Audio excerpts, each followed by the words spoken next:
Welcome to the RiVeR Project podcast series. I'm delighted to be here today with Orla Walsh, who is the project lead of Seeking Safety Ireland at the Red Door Project. And Orla is joined by Mags and Rika, who are also part of the Seeking Safety project at the Red Door Project. So thank you so much, all of you, for agreeing to do the podcast. I'm delighted to be here today with you.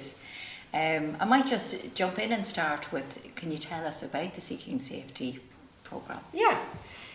Thanks for having us, and it's great to have the opportunity to bring the project to a podcast and tell more people about it. So Seeking Safety is a dual diagnosis project, and I know the word dual diagnosis is thrown around a lot, and what it means is basically that we look at two things at one time.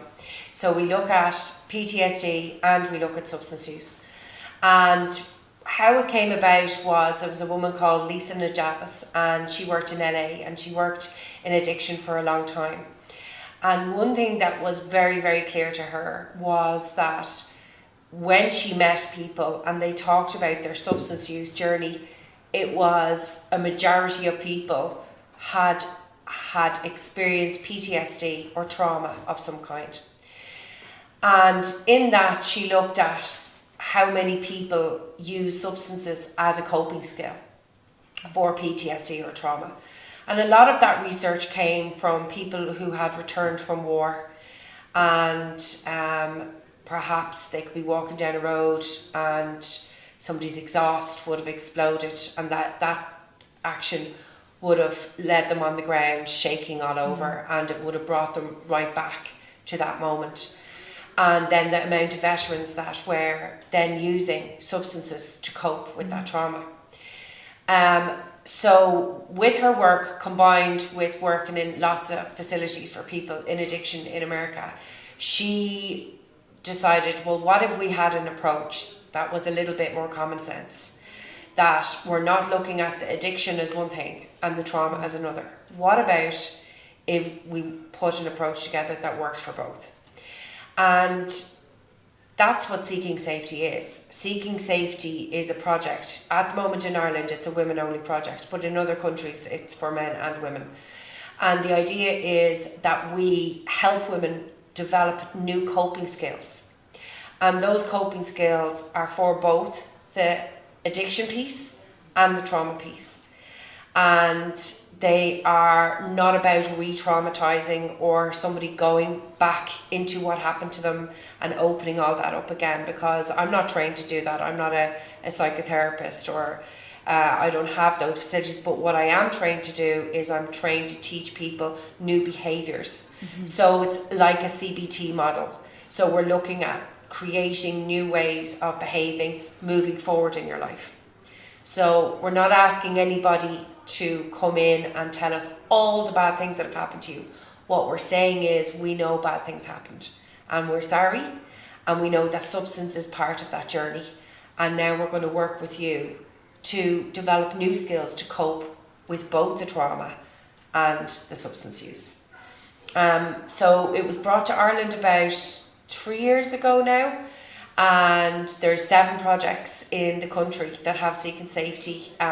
Roscommon, Sophia Housing, Ruhama, the Sale Project in Dublin, Ballyfermot Star, Ballymunster, and then the Red Door Project. And it's been a huge success, and it's brought a whole new level of care for women that is not about the barriers of using substances, like you're a bad mum, or you're a terrible person, or you're the villain, or you make the wrong choices, all of the stigma things that come with it. It's about saying, we can help you and we can give you new tools to move forward. And I thought today the best way to talk about Seeking Safety is actually by bringing people who have actually done Seeking Safety. And Mags is one of my OGs. She's an original soldier. She started Seeking Safety when it first started, and I thought her story and explaining it in her words will give people really good insight, and Dereka has another point of view and another story that can give other insight. So I'm excited about that. To me, that's the most exciting part of this podcast, is that there's two successful, amazing women able to talk about a journey and actually kind of preach the practice of how it actually works. Absolutely, Orla. The lived experience, I mean, it's so important, isn't it, to get that insight. And really, thank you isn't enough to say for in appreciation of being here today. So thank you. I'm going to stay with Orla for a wee bit till we talk a little bit more about the structures. And when we were preparing, you were talking about the principles, the importance of those principles. So can you, maybe for our audience, can you talk a little bit more about the principles that guide seeking safety and how they impact the women that you work with?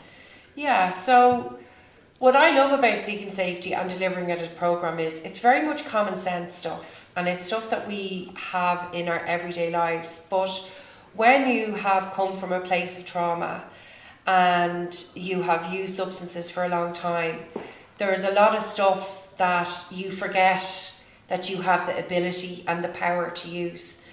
And what we do is we teach those skills again. So one really important one is asking for help.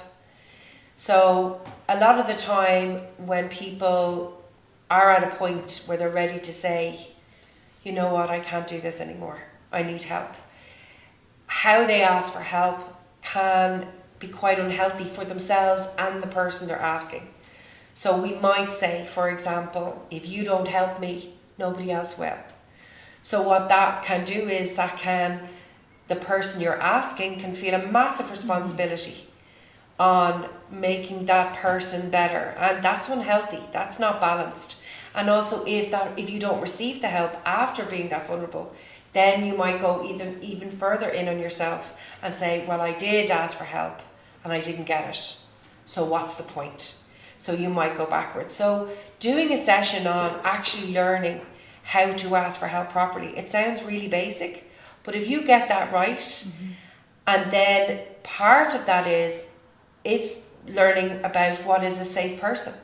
So again, when you are somebody who's come from trauma and somebody who's lived a life of addiction, your idea of safety can be very warped. So safety might be, you might be a people pleaser, and that could be a result of your trauma. So you might feel that in order for people to like me, I have to give them everything they want. So safety might be somebody saying, aren't you great?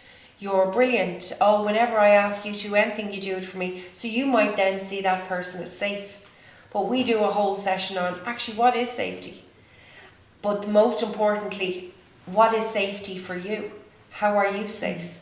How do you keep yourself safe? How do you talk to yourself safely? A lot of the time, especially with women, by the time they come to ask for help, they sit in a room, they've spent a very long time talking to themselves in a really unsafe way. So giving themselves the villain role, telling themselves they're a terrible person, thinking that they're worthless, that their value piece is very low, that they don't deserve an opinion. So if that's my basic of who I am, then how do I recognize a safe person? Because I'm not a safe person in myself. So going back and learning the skill to actually be a safe person for yourself again, know how to have a healthy relationship, know how to set boundaries, because you deserve boundaries.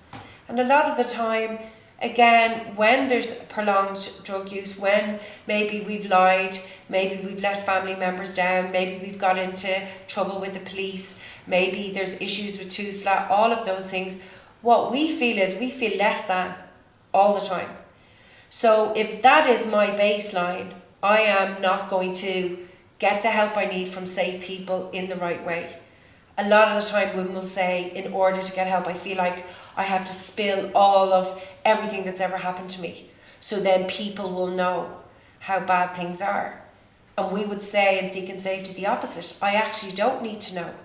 I'm just going to work with you like bad things happened, and I'm going to look at how we move forward. Another one that's really, really important is red flags and green flags. Teaching people to spot red flags, because a lot of the time when we're living in a life of hyper alert, which usually are if you've lived in a life where you're in addiction, where you're always looking around for problems, drama, chaos. Who do I owe money to? Who's mad at me? What did I do last night? God, what did I say? You know, you're waking up in the morning like, oh, ready for the day. If you're living your life like that, everything's a red flag. Everything. So learning to live life in a red flag and green flag model is really important, because you also have to learn, well, what's good? What am I doing right? What have I done really well today? What's a really good behaviour that I've displayed? And recognising that and owning it. And part of that then will help you build your confidence in yourself and your pride and your power. Trauma takes away your power. When we look at trauma, trauma is not the event, it's what you're left with after the event. And for a lot of women, especially through gender-based violence, through it could be sexual abuse, it could be verbal abuse, it could be coercive control, what you are left with usually is the shell of who you want to be. And if that's what comes into our room and our group for Seeking Safety, then the role is, how do we fill that up with bringing you back into your body, bringing you back into a sense of value and a sense that you are important. And those kind of things, they sound like really common sense, normal, but if you've spent all maybe 10, 15 years of your life, maybe you grew up in a household that there was addiction, maybe you know you've hid your addiction and you've lived in the shadows for a long time, and now you're just coming out and letting people know how it really is. If that's how you spent your life, what you need is compassion. What you need is nurture. What you need is kindness. You don't need judgment. You don't need people to tell you you're a bad person and, you know, tell you things that you all, oh well, you made the choice, you did it, you had a choice. And we can look at the choice theory and say, yes, there is an element of choice. But if I've learned behaviours like using a substance to leave my body because I actually hate being in my body so much because of what happened to me, should that be treated with judgment or compassion? And what we talk about a lot, and it's a huge session that we work on, and it's one of the core sessions, is self-compassion. How do you have it? How do you practice self-nurture? How do you mind yourself? And there's one saying that we use in Seeking Safety: the single most important thing is what's going on inside you. That is what deserves all the love. And it's teaching women to go back into their body again, to be present inside, to hear their own heartbeat, to know that they are valuable, to know that it wasn't their fault, to know that yes, they made mistakes, yes, you're human, but to also know that life can change and you can move forward and you can be resilient and more powerful than you've ever been. And to me, I think when I say that out loud, it's like, well, why would we do it any other way? Why would we ever want to punish someone whose only resort to live their life in a way that they could get through every day is using a substance? Why would we want someone to feel worse about themselves? What part of us thinks that's okay? And that's when us women come together, and we have so many. I think in total I've seen probably 97 women since the start of Seeking Safety, and we have probably one of the most successful groups in that. It's nearly 3 years and we are constantly going. We don't have a break. There's constantly women coming in the door, and to me that's what speaks for it. But another part that speaks for it is the pro-social aspect. All these women then get to become friends. They then get to come and meet and have a cup of tea and a laugh and talk to each other in a really kind way, show each other loads of compassion, feel really safe in the room, give each other advice, but also learn together and challenge each other. And that's what we're missing in today's society, that sense of that real compassionate community that just wants all of the women that have the bravery to say, hey, I need help, to actually give it to them. To actually say, when you walk in a door on a Monday, I'm not going to put you on a waiting list, I'm going to see you next Wednesday. And we're going to start from there. And I think, I'm hoping the girls will talk about what that means to them. And that's what we try and do. Because what we have in Ireland at the moment is we have lots of systems where, let's just say, I present to a hospital, a mental health hospital, and I've been smoking cannabis regularly. And perhaps my mental health has gone really downhill. And I'm worried about myself, and I go to A&E and I tell them I have these thoughts, I tell them everything, and then they send me to the DDOP, and DDOP says, well, you know, have you been using drugs? Yes, I smoke cannabis. There's nothing we can do. So you have gone through probably sitting in an A&E for 7 hours, maybe 8, to then send to another place. Maybe you have to sit 4 hours there, in the lowest of your low, as vulnerable as you are, asking for help. And then it's, well, because you do this, we can't help you with this. And I get it, because we're not equipped in hospitals to do it. There isn't the systems, and hopefully in time, that's where dual diagnosis models are coming in. There will be, there is a launch of a programme where there is dual diagnosis doctors in hospitals that should be able to help with this. But then imagine they come to the Red Door Project and they knock on the door, and then I assess them, and then they sit down and I go, okay, well, I'll put you on a list, and we'll ring you every Wednesday. And then you go home and you say, oh my God, all of that effort, all of that anxiety, all of that worry for me to finally make a change in my life that I really needed to make.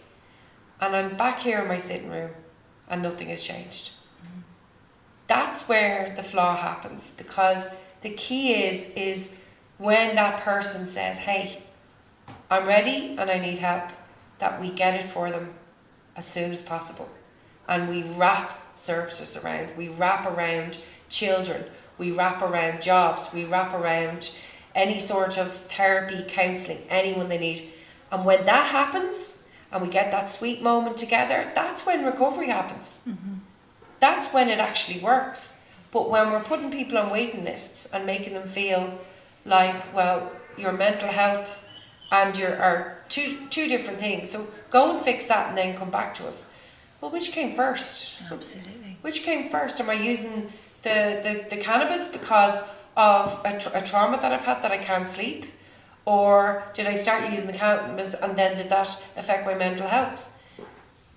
The recent study from the SAIL project in Dublin, which is registered, 90% of the women that they work with, 90% of women have experienced sexual or gender-based violence and substance use. So that figure can't be denied, and we can't, push that under a carpet. 90% who present looking for support have experienced a really significant trauma in their life. But we don't have the services that reflect that, or the budgets that reflect that, especially for women.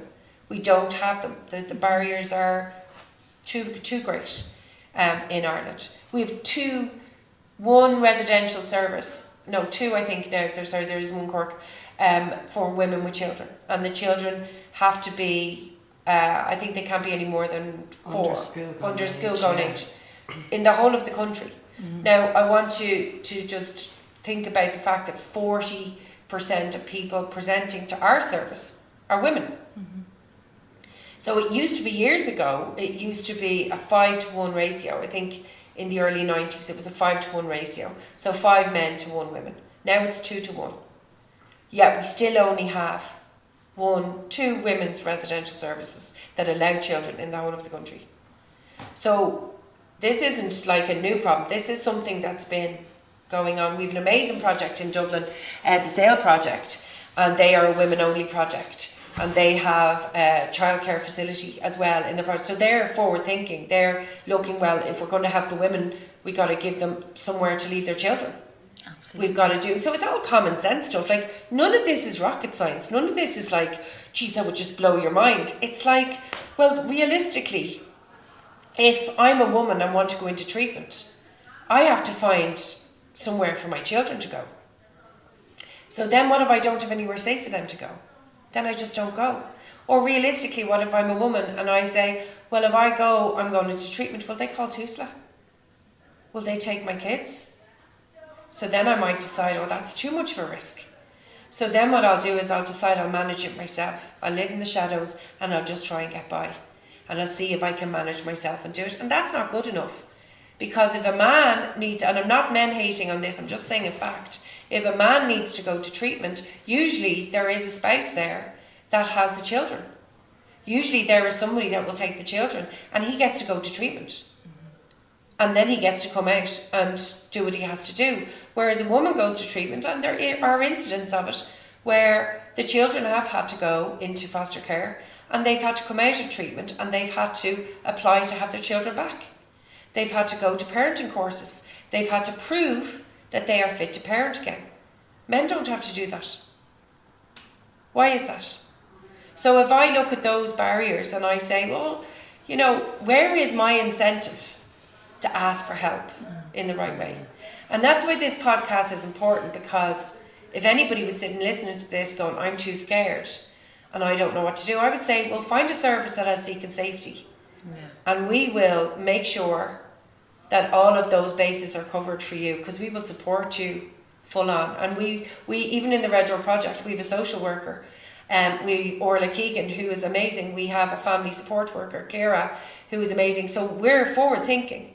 So if somebody comes in to me and they've got a problem and they say I have children and I can't, I go, hey, okay, well look, here's our next step. Here's our next step, and here's our next step. And the difference that makes to a woman and her recovery is astounding. It doesn't cost much. We costed, Seek and Safety costs, it works out, last year I think it cost €80 per woman. €80 per woman for the funding that we get to what it costs. So when you think about no-brainers of services, yeah, it's astounding that we're, you know, that we funding for, I get funding for 15 hours a week for myself, and then I have Janelle, and she is our peer worker, and she is amazing. So Janelle has lived experience. Janelle works with me very closely with all the women and does all the groups, and she works for 7 hours a week. So we could be full-time, absolutely full-time, but our funding only gives us those 15 hours a week.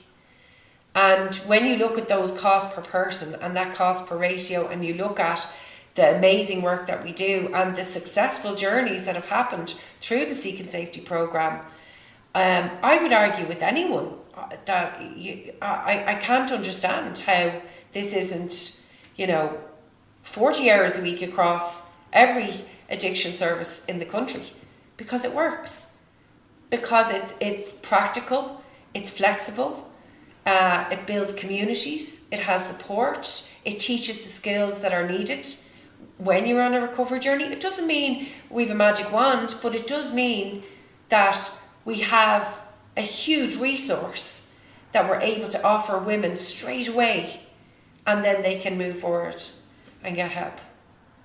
And that's why these ladies need to talk now, because I have literally... I know, but all of that, Orla, is so important, because there are people this is going to be new to. And, you know, there are people that somewhere are listening to this thinking, and maybe not making the connection between addiction and trauma, mental health and addiction.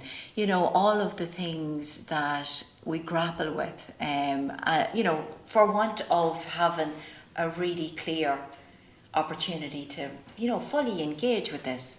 As Orla had said there about that sales research, and the research doesn't lie there. No. There's hugely significant relationship there between trauma and substance use. And look, you said you would argue with whoever around you would be arguing with me around that bit, because certainly I see this in the domestic violence sector as well, the importance of investing in people at the time when they need support, you know, to get ahead of something as opposed to down the line, because it just has such a far reach, trauma, into not only the people's lives who've experienced it, but into their children's lives, into the community.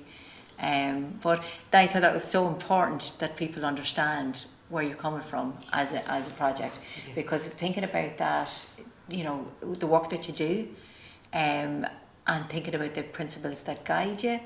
That's going to be really, really interesting for so many people. Mm-hmm. Orla, you were speaking there a little bit about how women present, seeking help, and how that's not always the response that they need. But you mentioned the practitioners there. So, what do you think, and what do you imagine are those challenges for practitioners in that space? Well, there's a couple of challenges, I suppose. If you look at the level of education that doctors and GPs have around addiction in their training, it's minimal. It's one chapter, I think I've been told. One chapter. Like one. Yeah. Yeah. And then we have a mixture of somebody who is, a lot of the time, if people are presenting with a GP with problems, there might be a bit of stigma and judgment that people are drug seeking. So sometimes it's getting through the barrier of somebody else's idea of drug seeking. Now, there's lots of amazing GPs that are very helpful and will really work. But again, I would think that it would be beneficial perhaps if hospitals and GPs alike did some training on seeking safety and had that kind of understanding of that relationship of their trauma and their substance use, and kind of went from that compassionate lens of what that could mean for somebody who does pluck up the courage to go in and tell their GP what's happening, and if they have a compassionate ear and somebody who listens to them, and they're referred on to seeking safety, and perhaps if there's an aftercare around that, then we could work closer together. Mm-hmm. Another idea would be perhaps having, if people end up going into hospital with a situation, a psychosis, or they end up in hospital because of their mental health, that seeking safety can be in the hospital and work with them while they're in there, and then when they come out they can continue that seeking safety program outside hospital. So there's a continuum of care. So a lot of women that I would talk to who have been in hospital with their mental health would say a big issue they had is when you're discharged, your options aren't huge. Maybe you're on a waiting list to see a psychiatrist, or you have your psychiatrist put you 4 weeks before the appointment, you have something else. So to have a program that's in hospital and that follows through. Can I just say really something on that? Sorry, yeah. just when you were talking about that, like from my experience when I ended up in the hospital and the mental health team came down to see me, they had to notify TUSLA, even though my daughter was 16 at the time, because it was a suicide attempt, and they had to go to TUSLA. And luckily I was engaged with the Red Door around this time anyway, but for somebody that's new coming in, and for them to go in and TUSLA, I'm going to get reported, I'm going to walk out of here, I'm not going to admit anything to anybody else because my kids might be taken off me. I just thought it was a very aggressive way to come at me straight after, and I was in a very dark place in my addiction at that time. I just thought that was so if seeking safety came and spoke to you, and somebody came and spoke to you with compassion, now they were amazing as regards to mental health, but just every mother has that fear of TUSLA. But there's that fear, and I've heard of women who've had to fight after completing treatment, and they have to fight to get their children back, and I don't think it should be a battle when you put in all that work. But to be told just after a suicide attempt like that, TUSLA is going to be involved, I was at the stage where I needed to go away and go into treatment, but for somebody, if that was their first experience of dealing with that, that would have just scared the life out of them. Sorry, I interrupted. No, but it's just because I think it's important to mention. Yeah, absolutely. And it is a really important point because, particularly when we're thinking and talking about domestic, sexual and gender-based violence, and, we're thinking about some of the well-researched areas that people don't come forward. One of the biggest things is the fear of losing children. I don't think they report men to TUSLA when they have a suicide attempt, and I don't think that's right at all. Why is it just so a man who's a father can have it, but they'll report a woman? if she presents with it. And there was my daughter wasn't there, but they still had to, I made sure like I was on my own, they still had to report it to TUSLA, like, which blew my mind. Yeah.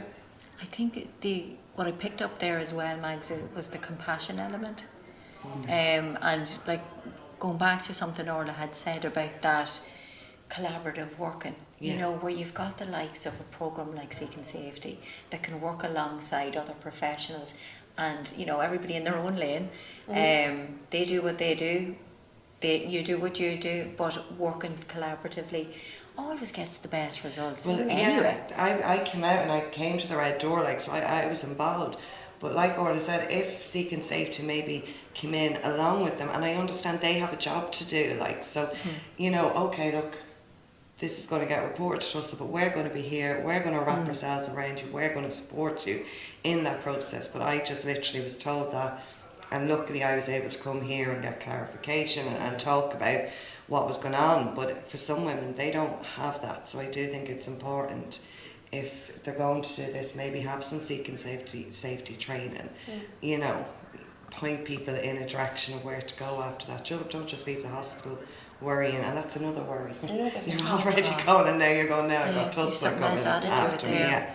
But that's like all those points, there's so many points that are so important there. But like starting with what Orla said about the education and training bit, you know, when we know better, we do better. And like there's some people, and they're really struggling with all of these issues and the way they weave together for lack of the opportunity to understand it at a deeper level. I mean, that's something RiVeR Project are really, I suppose, big advocates of, is the education and training part, because I mean that's part of what we do. I do think, I always say it should be in schools, Seeking Safety, and I know like we've had that conversation. I think if it starts at a young age, because it's very much about valuing ourselves, and you know, loving ourselves and our self-worth and setting boundaries and all of that kind of stuff. And as Orla said, it sounds very like simple and easy, but I think if they were to go in and start in secondary schools and teach young women about all of this, about their boundaries, but also teach boys what's acceptable. I think if it started, I'm very, like, and I do talk about that, I think addiction as a whole, it's not taught very well in schools, any of that stuff. It's not coercive control, all that kind of stuff. They're not taught about it very well in school. I think a lot of parents like to protect their kids, but you're not protecting them, in my opinion. No, I do. But do you know, like, so I personally think like if we started in secondary schools and had a form of Seeking Safety, and I'm sure there's other programs and projects out there, and started, like, my daughter's 19, and I would love her to feel what I feel now after learning all of this, you know, that going into her adult life, that she'll know what's acceptable and what's not acceptable, and what boundaries to put in place for herself and her self-worth. Like, I think it's important. Yeah, because oftentimes it's only when somebody meets a particular point in their lives that, you know, that can be so challenging, that it's then that they're finding out about lots of things instead of, and you know, Mags, I'm loving what you're saying there around our children and young people, because, you know, I know there is that kind of protect the children, and you know, I'm going to say, yes, absolutely. Should we be about child protection? We absolutely should, no doubt about it. But, you know, a little caveat in there, in that there's hundreds of thousands of children at various points living with all of this. And you know, there's something you say about that that's really, we're doing a course at the moment, and it's really good, the language around it. And one of the things that we talk about a lot is the amount of women who are in DV relationships with children, and perhaps using substances as well. But both parties could be using substances, and a lot of that can be a control thing. And the language around it is the woman is predominantly the non-offender, but when TUSLA and when anything comes up, the language and the questioning around the situation is very much like she is the offender. Why didn't you leave? Oh, yeah. Why? So you both used drugs in the house. So you know, you had a choice. You know, why didn't? And what we have to recognise is, a lot of the time, if you say to a woman who's in a really bad DV relationship with the children at home, and you also use substances, and let's say you leave, who are you leaving them with? You're leaving them with the offender. Mm-hmm. So your safety for those children is to stay. You're not staying because you don't want the children to be safe. You're staying because that's safer. I would know of a number of incidents where couples have both used substances, and one person, the grandparents got the children. The grandparents of the father. The father now gets to see the children every day. The mother never gets to see. And how she is questioned and treated is very much like she is the offender, not the non-offender. And I would love that language to be used a lot more when we're talking about women being in situations where, yes, they may have used substances, yes, they could have been in a really bad, toxic, violent relationship and they had no way out. They are the non-offender. But somehow, when drugs are involved, I think the language changes. And I'd be interested to know what you guys think. Yeah, well, I agree. Yeah. I agree, like it's very much like you shouldn't have, or I don't know, it's just more acceptable when a man is using drugs for a mother. Like it's that whole, you're meant to be perfect, you're meant to be, and I don't know if it's the social media world now or, you know, but it's that, you know, you're meant to be at home and baking and you're meant to, like, but nobody teaches us how to be perfect, like, so it's very hard for people to grasp and understand that we're human and that we struggle as well. I don't have younger kids, like, so I never kind of had to deal that end of it, like, with, you know, people talking like that, and I'm single, so I didn't have to worry about that either, but I do see it all the time. Like, I was in Ashley House, one of the facilities that take children. I was there, and there's a lot of just guilt and shame put on mothers, and I don't know why or where that became acceptable, like, but as Orla said, like, men get to, you know, well done and off to treatment and we'll mind the kids and we'll come home, and in Ashley House, like, we were going in and everybody's story was similar. That guilt and shame, that's what stops women from asking for help. It's that stigma around, like, women and mothers. It is. I think it can be extremely hard. Like, myself, a mother, I have 3 girls, the youngest being 2 years of age, and to go out and ask for help and tell someone you're struggling is the hardest thing in the world, you know, because you know you have to present yourself as weak and you can't do this anymore and you're struggling as a parent, and to do that you're taking your guard down and basically saying that you're vulnerable, and then you feel as if you're being judged. Are you not able to look after your kids? Are they being treated correctly? You know, all those things come into your head. Like myself, I had to go into treatment at one stage because I just couldn't look after myself and do the things that I needed to do to become clean while being a mother, while working, while trying to hold a household, you know, keep a home clean, and all the daily tasks was just a struggle while trying to focus on being clean. You know what I mean? And to be able to tell yourself, well, I have to leave my kids and everything that I keep together to keep a family and leave all that to go in and try and get treatment is, I remember the feeling of being in treatment was such the hardest. I'll never get over that fear and that loss of not being able to look after my kids. Are they safe? Are they being fed? Are the bills being paid? And can I just, you were in a place that was like, some places don't let you, like, what did you have, a phone call every night? And I don't for the first 3.5 weeks I got no phone call, no visits, no nothing, and I was very close to leaving on many occasions. I cried myself to sleep every single day for a long time. I remember, I think it was nearly a month in before they got to visit me, and I was shaking. I didn't know, it was like I was meeting my kids for the first time all over again, ever. You know, will the baby recognise me? You know, my eldest daughter, you know, she knew what was going on. I couldn't lie to her. She was 16 years of age. I had to tell her the truth and be honest with her. And she didn't know what she was coming to visit. What, was I going to be hooked up in machines? What was treatment? What was rehabilitation? She had no clue. You know what I mean? And it was a really, it was a horrible, sad, but beautiful moment at the same time when I did see them, you know. And thank God my baby did recognise me, you know what I mean? Because there was times when, after that, when I was on the phone, you know, she'd no interest in Mammy. And it was very worrying, you know what I mean? Very worrying. But to have to leave your kids to go and get help, to be the best version of yourself, to be the best mother of yourself, I would do it all over again in an instant. But if you had told me that before I went in, you know, I tried every different way to get clean on my own. It's not possible. It is not possible. Believe me, I've tried it. You know, I know I'm a strong woman from all the stuff and the trauma and the stuff I've witnessed throughout my life. How I held it together, I do not know, but I know I did.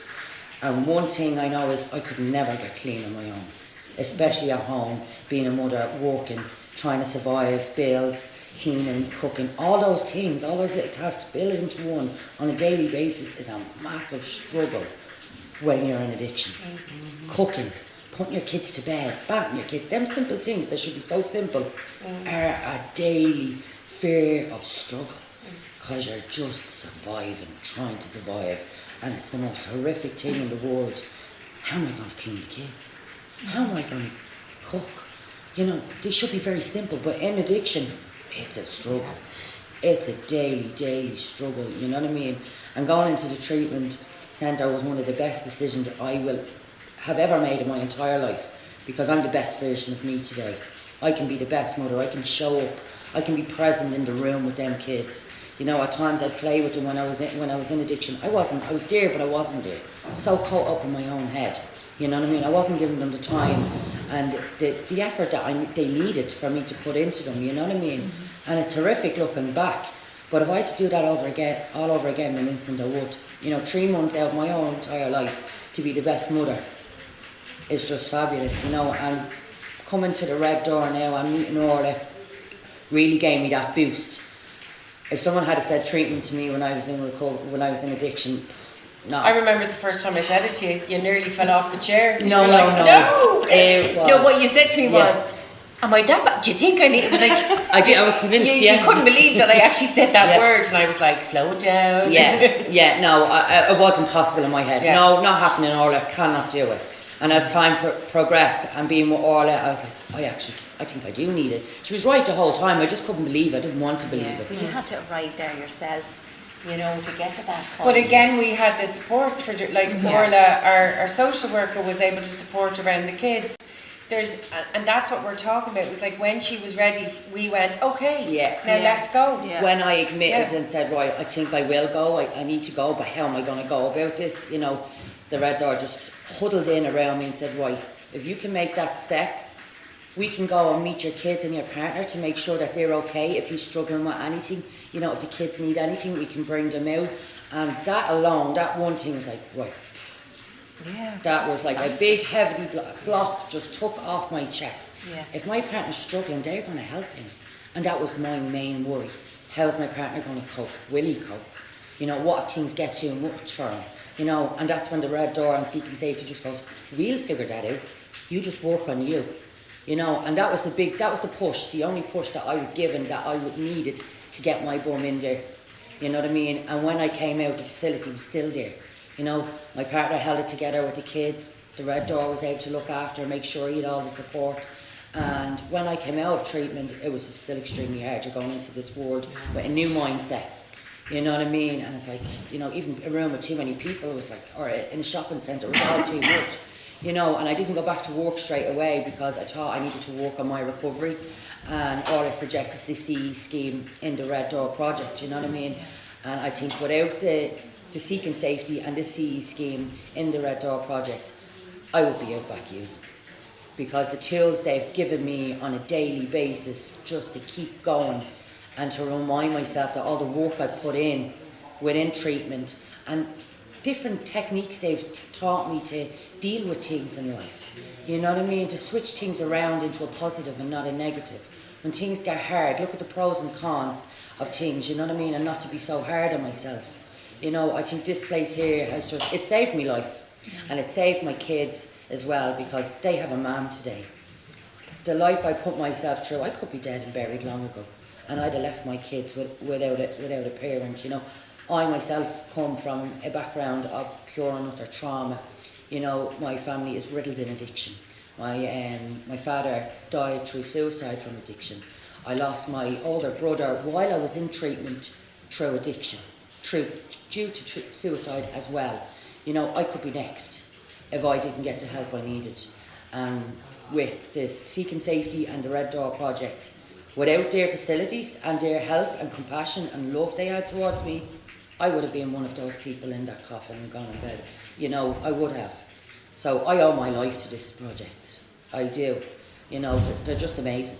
They're just amazing. And I love myself today. I feel confident. I'm happy. And most of all, my kids are happy. My kids are happy. And it's because I'm happy. You know what I mean? And that's something money can't buy. Yeah. You're okay? Everyone's okay. I never used to understand, you know, put the mask on when you get in a flight, like in the air hostess, and I used to say, oh my God, no, I'm always going to look after my kids first, but now I get it. If we don't look after us first, they're not going to be okay. Yeah, and it is so important. I'm massively involved in fellowships like around the town, and all the women that come in the door, and they will come in, I give them Orla's number. That's how I got here.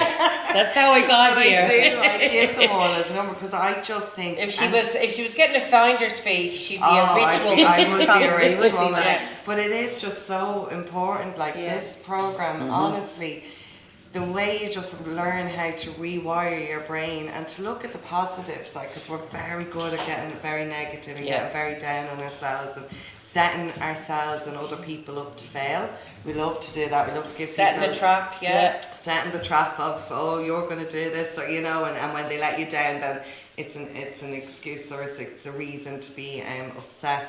And that's why I love the program, because for me it blew my mind, like realising triggers and realising the red flags and learning all of that stuff, but realising as well that it's okay to ask for help. That's the most important thing. But again, as Orla said, like, people don't have to wait for this service, and that's why. So when people come in, like, there's nothing I love more than to see people get in recovery. Like, when I was sitting here, I'm so proud, like beaming with pride, like with Dereka there, and I love that. So when they come in, and if they might come into a meeting, they're normally very early doors, and that's why I send them to Orla, because without this, I don't know, I love the fellowship, I love, and I'm very involved in that, but I think this is what's keeping me in recovery and keeping me clean, Seeking Safety, and the work I do. The work you do. Yeah. You do the work. I do, But I started the very first group, and that's 3 years in November, and I keep saying, I'm not leaving. I go in every week and I rarely miss it. It's so important to have that circle, and that's when you talked about the girls as well. We really do build each other up, because we talk a very big game, women do, but to be fair, women can be bitches, and we can be very judgmental and very mean, but we never get that in our groups. And the laughs we have, I always say, people walk by that window on a Monday night and heard us, I mean the giggles, they'd be like, she's a messer. And Janelle. Herself and Janelle are messers, so I'm always giving them the eye. But we all have a laugh. We have, but I've also gone in and sobbed and cried in that room and have everybody lift me up. It's the group that I think, like, it carries us when we're not able to carry ourselves. Definitely. But just to have, like, even around my kids, like, Orla's really supported me with my daughter because she was that bit older. There was a lot of, resentment. It was just me and her in the house for a long time towards the end of my addiction when things got very messy. And I had all that support around that, which was amazing. But learning as well, because I really struggled, and I know you find this with who I was as a mother and as a woman, as a person in recovery, because for so long I'd used substances, whether I was sad, happy, drama, I used substances. So to learn who I was as a woman again, and to learn, like, can I curse? No, what I mean, I'm only going to say a little one, but to know when people are just assholes, that it's not me, because I blamed myself for a lot of things, right? I would always be looking at myself and learning when, like, I was actually right, because I really struggle with that, knowing that it's not actually me trying to people please, or it's not me, like, doubting myself, like, and all of that's come from seeking safety, the boundaries, and although I still really struggle with boundaries in a way. They're tough for anybody. Yeah, I still struggle, and you know, only 2 weeks ago I was like, Orla, but I'm getting much better, like, but just learning who I was as a mother, as a woman, you know, all of that stuff, that's what blows my mind about the programme. That's what's really kind of helped me stay in recovery. Like, every week, if I have a tough week, it's like, I'll just get to seeking safety, and we'll make it right in there. Like, we'll say, because we do check-in and check-out. So check-in is your number, and then you match it with a feeling, and it just makes us learn where to recognise where we're actually feeling. And sometimes I'll come in a check-in, I'm number 3, and I'm just crying, like, but I'll always leave the room with a better check-in and feeling like I've made progress. The rewording of things is so important as well, like, and you know, and I use that, but I use it with my daughter now as well, like, you know, no, we're going to change it, we're going to try and take a positive spin on things, because we're so good at being negative to ourselves, and looking at ourselves negatively, that now we can actually, well, hold on a minute, I've come this far, I've done all this, I'm actually doing all right. Yeah. Do you know, and put your thinking cap on about how you can deal with this little issue, like, and it's amazing. Like, it just blows my mind, but that's why I think it's so important, because there's no waiting list. And when we reach out and ask for help, as Orla said, it's very, very hard when you don't get that help. So to actually have that support there straight away, it's amazing. Like. It is amazing, and I think it's so hard to believe that when you do actually ask for help, especially around the seeking safety part, it's all there. You fear so much of going, right, if I go and tell them I'm struggling, this, tilsa, all these different things are going to happen. But when you build the strength up to actually ask, especially when it comes to a seeking safety programme, they'll go, right, hold on a minute, we can put this in place, so that when that does get alerted, you have this support around it, you know, and it's so hard to believe that when you do ask for help, it's so easy then to get it, but you have to open up. You have to take that big leap and that big step to go, right, I'm not okay, I am struggling, I cannot do this alone, and if I don't get help now, things will get worse. If I do ask for help, I'll benefit, my family will benefit, but it's getting that courage and strength to let the barrier down, to go, it's okay not to be okay. Do reach for help before things do get too bad. You know, that way, it's having that strength to actually speak up, and sometimes that's the most hardest thing in the world, especially when you have little children, because you feel as if you're protecting them. I can't tell them I'm weak, I can't tell them I'm struggling, but if you don't open up, something bad could happen, and then all hell breaks loose. Get out, ask for help before something bad happens. You know what I mean? Make that step before something happens. Thank God I didn't lose my children. Tilsa didn't come to my door. I did keep my job. I was very fortunate in that. But if I kept progressing the way I was, I'd have lost my kids. I could have lost my life. You know what I mean? Thank God that, like, I did what I did. Because I had so much trauma and past experience with addiction in my life, I could see where my road was heading. I could see what was at the end of the tunnel for me if I kept going. I knew what this and this and this would happen to me if I didn't stop.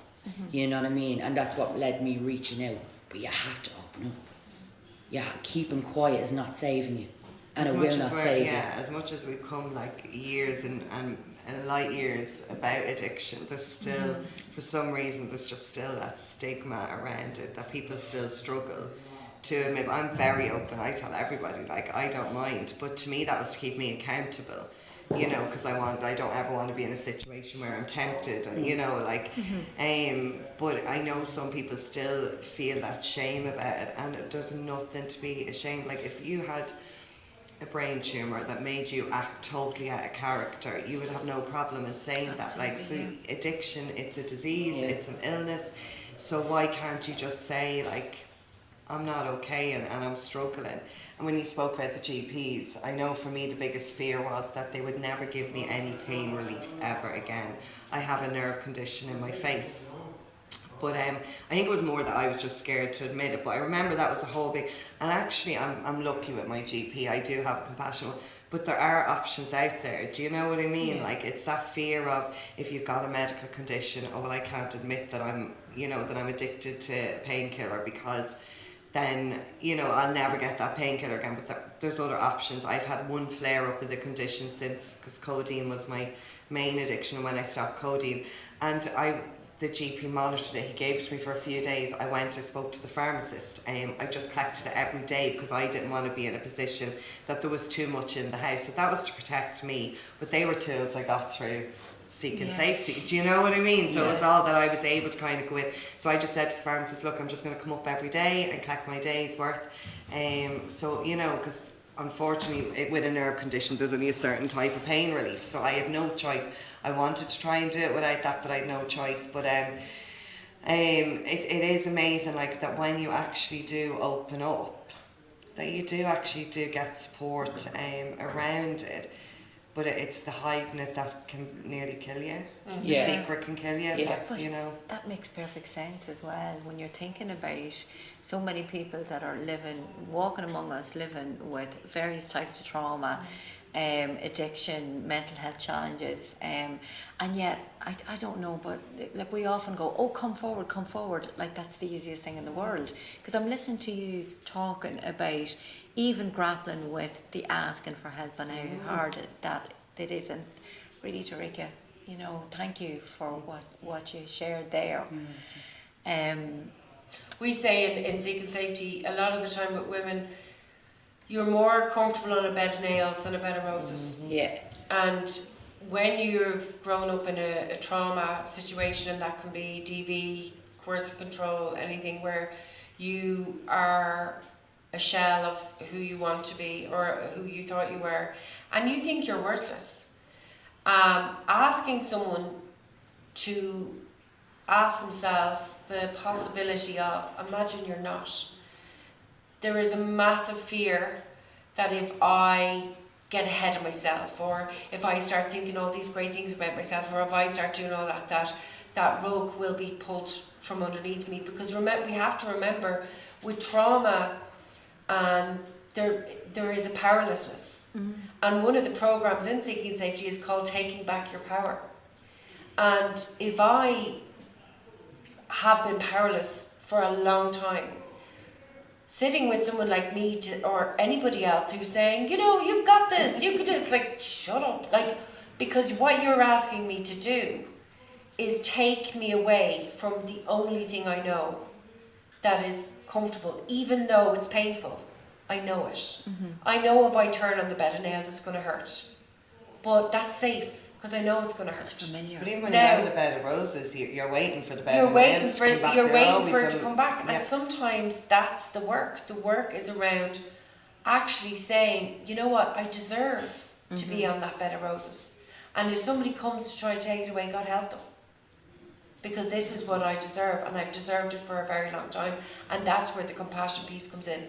And like Mag said, a lot of times people can come into group and the behaviours, they may not be using a substance, but their trauma behaviours can be, I would say 95% of our programme is more about behaviours around our self-esteem, how we talk to ourselves, how we develop our lives. We very rarely talk about the drug, very rarely. It comes up every now and then, but most of the time what we talk about is that behaviour piece. So some people might say, yes, no, I'm in recovery, I haven't used in 2 years, but I could say, well, I'm seeing loads of red flags around your behaviours, because you're talking to yourself like you're not valuable. You're surrounding yourself with toxic people. You're not giving yourself the chances that you should be giving yourself. You're going back into old behaviours of people pleasing. You're taking away your power. So those behaviours are your red flags. And that's what we have to address first. And that's when we start to understand that the minute I see a red flag, I don't wait for another 7. The minute I see it, I come to group and I go, lads, having a bad week, this, and then that's when we work on it. And that's the work, because that's learning to be in the bed of roses. The bed of roses is learning, I have the ability, even if I'm in a bad place, because we all are, we're all humans, bad things happen in life. It Doesn't mean because you're in recovery somebody in your family isn't going to die, or people aren't going to have problems, or somebody isn't going to fall apart, or you're not going to fall apart. It doesn't. Women in recovery still have menopause. Women in recovery still have teenagers. Whole other podcast. But the women still have teenagers that act up, that are going through puberty. They still have leaving certs that they have to counsel kids through. They still have first aid skills. They still have school bills. All of those things still exist, even though you're in recovery. And it's learning to say, well, this is life, and I need to position it in another way to the way I used to position it. I want to wake up in the morning and feel gratitude. I want to wake up in the morning and actually love myself. Imagine. And I say that to girls all the time. I love myself, and they're all like, yeah, well. And I go, no, I genuinely do. I genuinely love myself. And it's like, and that's why I say, even when someone says that, our response is, God, who's she? Loves herself. It is though, isn't it? People, Because we're conditioned. But it's like, no, the best work you can do in your life is know that the only bed you deserve is the bed of roses. Yeah. That's the only one. Yes, the bed of nails exists. Of course it does. For everybody. But it should only be a temporary place. And we should always know, if we are on it, that that bed is there to catch us. Yeah. Life throws us curveballs. It makes it hard. And when you have trauma and you have addiction, by God, have you got to do work to keep all those curveballs going? I remember the first time I realised it was just through something small from my childhood, and it just, and I remember the first week like that we were doing something, and it was people pleasing behaviour, and she said, no, we're going to look at this. And that's one thing, you can't say I don't know. And you were going to get challenged in the group, which I think is what we need. And she looked back, and when she brought it back to that, I was like, oh my God. And it was something so small and minor, but it just left something, a little imprint in me for the rest of my days, and it developed into a behaviour. And recognising that was just mind-blowing, and learning the triggers and all that kind of stuff. It still blows my mind, and I'm still learning. Like when Orla's the I love myself piece, I'm still struggling with that, and I'm around 3 years, so it doesn't happen overnight. No. But there's parts of myself that I'm loving more and more every time, and I'm very good at recognising my good qualities now. Where before, if you ask me my negative stuff, there's no problem. I can have a list, and great fun. I used to love sharing and that stuff. Where now I can actually say some good, nice qualities about myself, which it takes a lot of work, but it's amazing to get to that stage, and actually be more comfortable with who you are. But it doesn't happen overnight, unfortunately. But it's every time you turn up and go to class, you do feel a bit better. Like I noticed it a couple of weeks ago with a girl who's come in, she's fairly new, and the stuff she's struggling with, I struggled with at the beginning, and it kind of just gave me that little bit and that was not to diminish what she was going through. I think I was a very good support to her, but to see how far I had come, I think that's why it's great the group is so mixed. It's people at all levels, because we can all give something back to each other, can all learn something from each other, which is amazing. So I mean, it's operating at a whole lot of levels, this program, and I can really see from hearing what you're saying around some of the really key important things, like the rediscovering yourself, the tools that you're equipped with now, but the way that you're practicing with those tools, as we all are a work in progress, and then the mutual support element of it. Very struck by, Dereka, when you were mentioning about, here you were and you were thinking about treatment, but to know that other people could create a safe landing for your family. That was the only thing that gave me the push to go. I would not have went. That was a really important timing thing. Mags, you mentioned that they're around immediate support and not having somebody hanging, waiting to see. But so these are some of the things then that are obviously really helpful in this situation.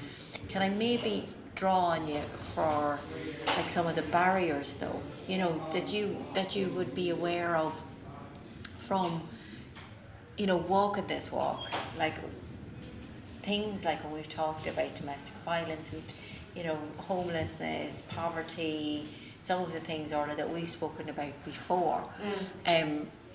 How do those barriers come into place if somebody's trying to get help? Well, I'll talk about the homelessness thing for the moment, because I have so many situations at the moment around that, and oh my God, it's actually, it's one of the most frustrating parts of the work we do at the moment. So you could have a situation where somebody could be homeless and living in a hostel, and in that hostel there could be a situation where that person is attacked in that hostel where they're staying because they're homeless, and then they report it, go to the police, and there is nowhere for them to go but back to the place where they were attacked. And the homeless crisis at the moment, especially for women and young women, is a big barrier, especially where the trauma and the substance piece comes in. Because I might be working with a woman who is doing really well, is doing great, but she has nowhere to live. She could be living in a tent, which there isn't many women living in a tent, and maybe could get her into a bed and breakfast. But I know in that bed and breakfast that there is a lot of people using substances in that bed and breakfast. So then I have to go, well, which is the lesser of two? Like, is it safe to send her to this bed and breakfast? Well, at least she'll have a bed and she'll have her own room and a shower. Or, like, will I hold out and wait? We have 12 beds in the Drogheda Women's Refuge, and they are not homeless beds, they are DV beds, so it has to be a DV. So we have a homeless shelter which is the male only in Drogheda. So when I have women presenting, I have very little places for them to go. So again, we go back to that time. Imagine someone's coming and saying, I need help, I'm homeless, maybe I'm homeless due to DV, maybe I'm homeless due to whatever, and then it's like, okay, well, I put them into a place where people are using drugs, where there is violence going on in that situation where they don't feel safe. So it's a really hard one, because there is nowhere for them to go. There's nowhere for them to go. And that's a really difficult part of our job, because sometimes I have to give them a bag of food and let them have a shower here and let them do whatever, and then it's there's nothing I can do. I have to hope they will come back in the next day. And that's the reality. We don't have services, we don't have enough beds for women in crisis in Ireland. Never mind Drogheda, Dublin, anyway, we just don't have the beds. We don't have safe places for women to go when they are in crisis. And for me, it's really, really scary at the moment, because I don't like going home from work in an evening knowing that somebody is in a really bad way and scared, living in a tent. And I literally have rang. I've been told there isn't a bed in the country. I had one woman, I was like, I rang Galway. I said, I'll put her on a bus to Galway. We just have to, where she is, get her. We couldn't get her a bed. Could not get her a bed. And that's the reality. And that's a barrier. Like, why would a woman who is in a situation where she's living in a dangerous house, where people are using drugs, where she may be used as a facilitator to get the money for the drugs, you know what I'm talking about there, and she might be, and then they say, oh, you leave that house, come here, oh no, I've nowhere to put you, no, there's no beds, no, we've actually, no, you can't, no, if you go to the hospital, you get in, then they'll say, no, and there's just no's everywhere. But even years ago, like, you always had women who would talk about their rainy day money, and they'd be saving and kind of, like, years ago, like, they were able to go out and secretly find somewhere to rent, but there's and nowhere. put a plan in place, because they're leaving a really bad situation, so that they can sneak out in the middle of the night, pack the kids and go. But there isn't even that option, that they can go and rent a place in private, like, and it's just... And I don't want to come across that we're talking, like, there's amazing services in Drogheda. Yeah. There is, like, Drogheda Women's Refuge are an amazing service. There's Merchants Quay, there's Fasten, there's loads of services that are there to support. It's absolutely brilliant. But the crux of it is the basics, which, if we go to Maslow's theory, is how can I say to someone, okay, let's go and bring you back and build you back up when you've nowhere to live. And I actually Basically, seen a radio interview last week, and on the radio, and there was this guy that was talking. He was from Merchants Quay in Dublin, and he was saying what's going to happen to all these children who are homeless. I think was it 5,000 Yeah, children 5,000 children in homelessness this we're this wait last for that, one. yeah. And he was like, what's going to happen? But yet they're reducing funding for addiction services, you know, like this is what. But he said these children have to grow up, and he was on about the trauma-based kind of thing, you know, that children come from dysfunctional family, you know, that's where a lot of addiction comes from, and all these children have to grow up. And what's going to happen with them, because they're core, like your children are meant to be safe and at home, not living in a hostel or, you know, anything like that, like and it's like, what's going to happen? But yeah, we're going to reduce funding. Like there is a serious, I mean, we could do a whole other podcast on the government and funding. I was going to say, on any aspect of this. Yeah, and there's stuff there. But the government do really, and it's what I find is they have the money and the resources to pay for private healthcare, so they can pay for those private healthcare companies. You can access certain rehab centres in this country very quickly with those resources. Normal people like me now, I work full time, I couldn't afford to pay for private healthcare or anything like that, so I don't have the same luxuries, and I think that's why they're a bit blinder to what's happening in the real world, because they don't see it, because they're fortunate enough to have enough money to not have to worry about their next, how they're going to get into treatment, how, like, even when you go into treatment, like when I went into Ashley House, I had to pay every week, which that was not an option. But I still have to pay, like, you still have a house at home where you have to pay. I still have a mortgage, heating bills, like they still take the daily rates, the daily electricity. You get home every second weekend. It's not like you can cut your whole house off, because then you used to get home for visits, do you know? And there's just not enough kind of supports there in place, like, but funding, I think it's a major problem, and they don't seem to be putting it into the right services, because this is going to blow up again in 20 years. And them poor kids like that are in homeless shelters, and you see their mother struggling, like them 5,000 kids, they have a really, really large chance of falling into addiction themselves with the trauma. That's trauma alone at such a young age, not having a safe environment, a safe home, being dragged from pillar to post. And that's just one thing going through in their lives. What they're witnessing and seeing on a daily is another.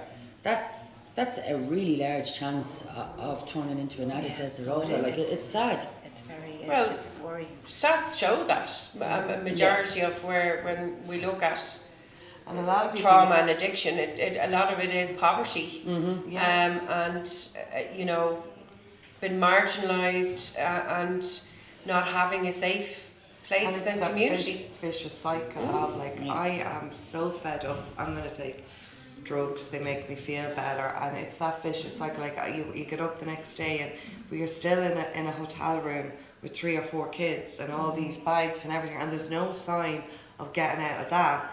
So in your head, it's like, how am I meant to get clean on top of all of this? There's a Do lot, you know, it's a lot, like, it's a There vicious is, circle. there's a lot. I remember always saying to myself, like, my mum grew up with trauma, my dad grew up with trauma, you know, and they weren't able to get the help that they needed.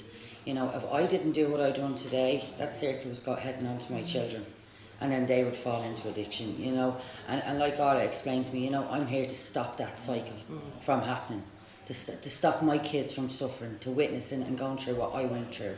You know what I mean? Today I can show up and be the best version of me and give them a happy life. But if I didn't do what I did with the help of the Red Door and the Seeking Safety Project, that circle will just keep rolling on through. The same with the poverty and the kids struggling, you know, with their homelessness. That's just going to keep on rolling. They'll get older, they'll become adults, and it's just going to keep on going and going and going. You know what I mean? Until something more funding and more places like this Red Door Project and the Seeking Safety is funded to help these people. Like, you know what I mean? It's just a vicious circle.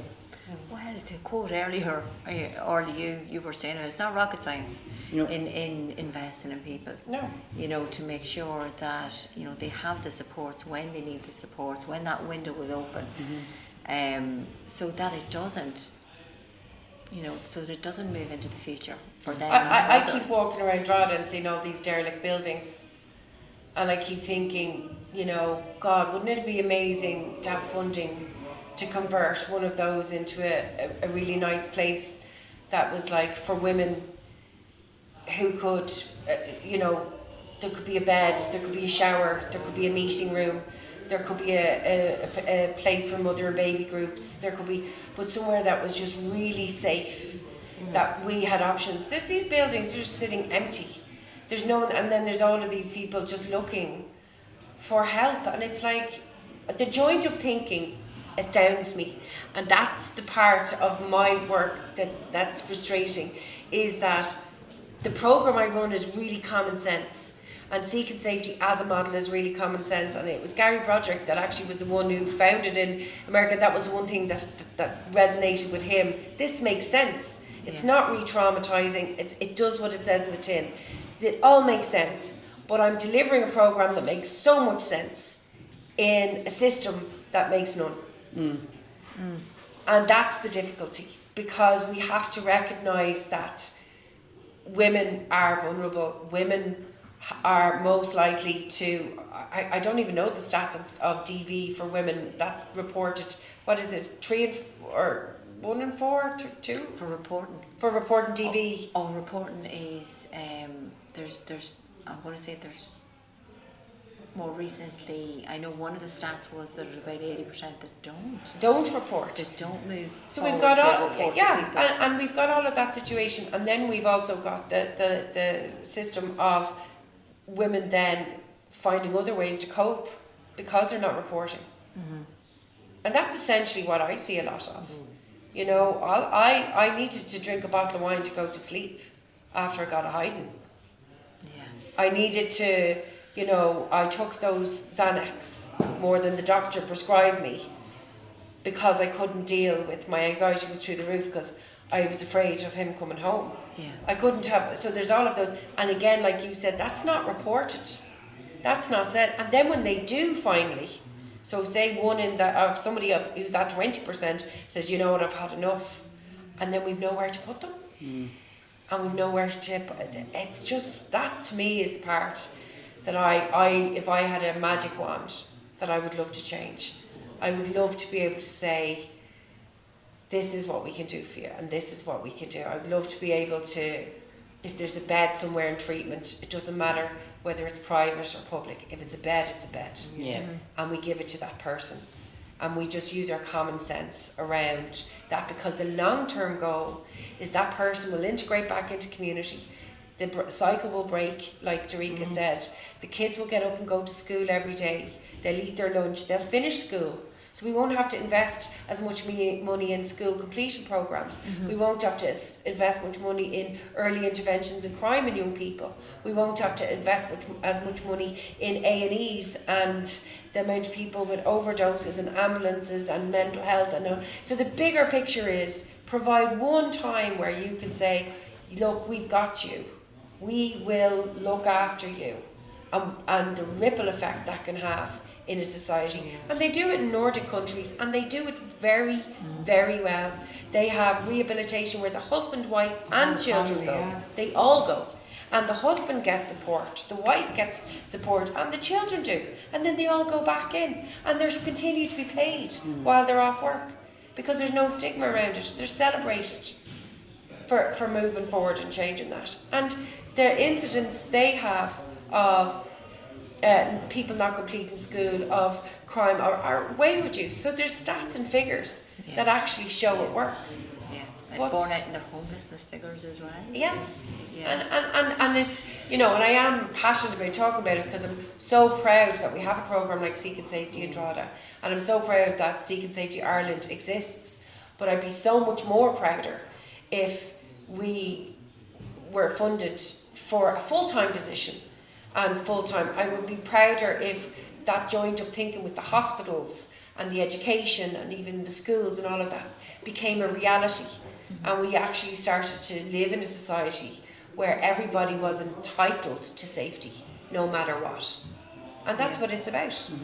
But that's so important though, Orla, a basic measure of being entitled to safety, to feel safe, to be safe. I mean, how much of everything else around that resolves when people feel safe. So we've covered so much today, and you know, I think there was mention made of a couple of podcasts, because certainly what we've been talking about today, you could spend so many hours. But for now, I'm going to say, I think we're at a point there now just to bring in the podcast to a close. And really importantly, because we've heard so much about what works well, we've also heard about the barriers. We've had a really, and thank you for that, we've had a real insight into what that is like to live with.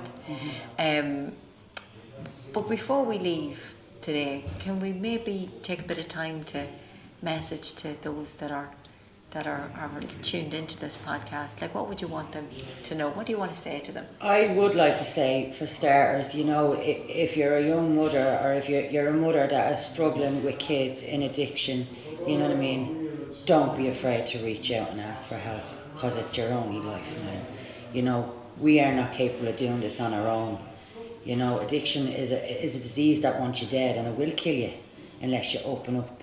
You know what I mean? And it seems like the hardest thing in the world to do, but it will save your life and it'll save your kids' lives. I have a future today. My kids have a future. I know I'm a good mum, and I know my kids are safe and happy. And that's all down to asking for help. So hard to do, but when you make that leap, it's the best decision you can ever make. You know what I mean? So ask for help, because it will save you. Oh, thanks so much, Dereka. Now, anyone else? Yeah, well, I'm the same. Ask for help, definitely. But I think there's a lot of stigma and fear around the likes of the services, that, you know, that you can't go in and talk to them, that they're all linked in. And honestly, like, I come in and I had a key worker before I did Seek and Safety and with Orla, and I never felt like judged, and I think that's the most important thing. There's no judgment when you come inside these doors, but they are there to support you. That you can't, you walking in and saying I'm struggling, the first thing they do is it's not that they pick up the phone to ring Tusla. They are there for you. So I think it's really, really important, and there's no shame in this. There's absolutely no shame. Asking for help is the best thing you can do for yourself. If I could wave a magic wand over everybody, and Orla knows this, like, I love to see people doing well, and I wish I could just kind of sprinkle some fairy dust. But if you put the work in and you commit yourself to attending the services, to attending key working 100%, it does get better. It really, really does. You can actually live a life without a substance. And if you'd said this to me just over 3 years ago, it would have blown my mind. And some of the best times I've had in my life is now in recovery. But it was from asking for help and admitting to people how much I was struggling. Thank you, guys. Thank you. What they said. What they said. Just show up. Yeah. Show up, knock on the door. Just take it slowly, small steps. Don't overthink it. And, you know, everybody deserves to love themselves and to live a happy life. And you don't have to be trapped. Just take the leap, show up, and if there's a Seek and Safety near you, go and find it. It'll be one of the best decisions you ever made. And I hope this podcast would, if somebody is worrying about what that would mean for them, that even if one person made the decision to show up, that would be amazing. So thanks very much for the opportunity to talk about addiction and trauma together. Oh, absolute pleasure, because as you know, it is an area of particular passion that I have, and you know, it's not my key message because the listeners are tuned in to hear you, but I would hope that people would begin to really, for those that don't understand, begin to really appreciate and understand the relationship there. So that's all that's left for me to do now is thank you so much for the podcast, and to thank our listeners for joining us today, and encourage them to join us for the next podcast. Yes, thank you. Thank you. Thank you very much.